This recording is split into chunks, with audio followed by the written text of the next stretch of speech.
이 글은 미국 기사로부터 인용해 왔기 때문에 모든 통계는 미국을 기준으로 함을 미리 알려드립니다. 미국에서는 대학교 2학년이 되면 자퇴를 하고 더 이상 학교를 나오지 않는 친구들이 많아진다고 해요.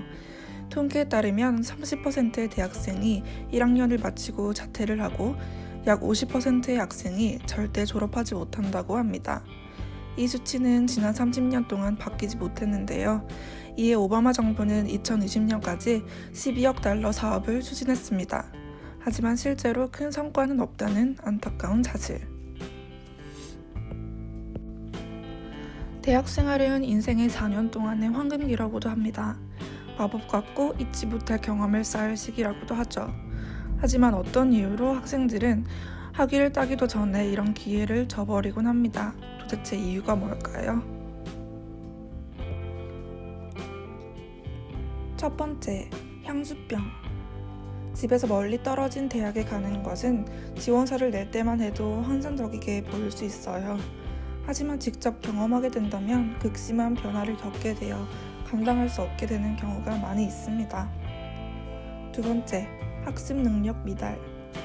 고등학생 때 제대로 된 준비나 공부를 하지 못해서 대학교 수업을 따라가지 못하는 경우가 두 번째인데요.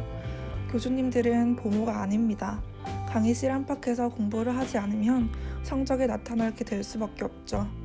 학기 말 성적에서 나쁜 학점을 받은 학생들은 자주 자퇴를 하게 됩니다. 세 번째, 방탕한 생활. 대학교에 진학하게 되면 누리는 새로운 자유로움을 심취하여 과다한 알코올 섭취 등을 한다면 학점에 많은 영향을 끼치게 되겠죠.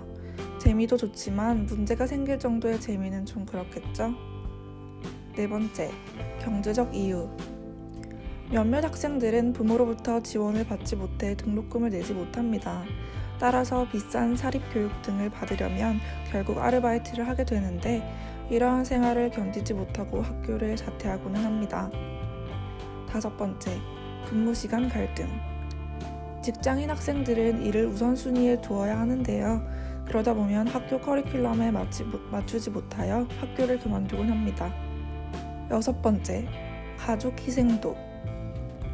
부양해야 할 가족이 있는 학생들은 그들을 위해 학교를 그만두게 됩니다.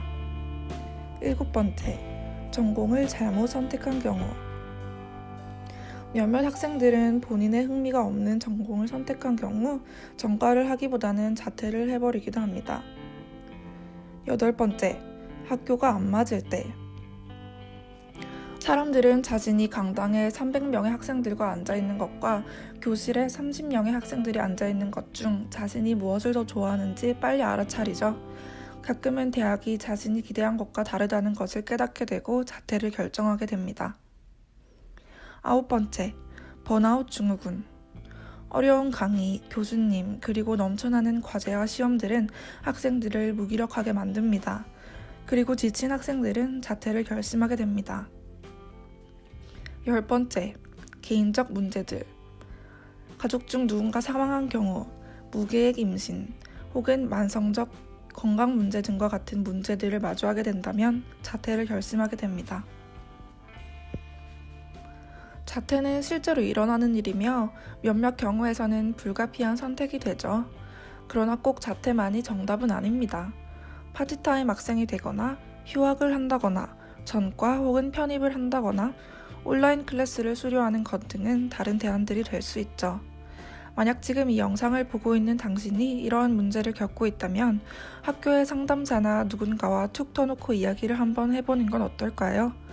더 많은 옵션과 정보를 얻은 후에 신중히 결정을 하셨으면 좋겠어요. 그리고 만약 당신이 자퇴생이라면 그 또한 옳은 결정을 내리신 거라고 믿습니다. 신은 내가 딱 견딜 수 있을 만큼의 시련을 선물해준다 라는 말이 있어요. 우리 모두 파이팅하며 순위 읽어주는 여자, 순위 과신하는 다음 시간에 만나요. 유익하셨으면 좋겠고요. 좋아요와 구독 버튼 한 번씩 꼭 부탁드릴게요. 안녕.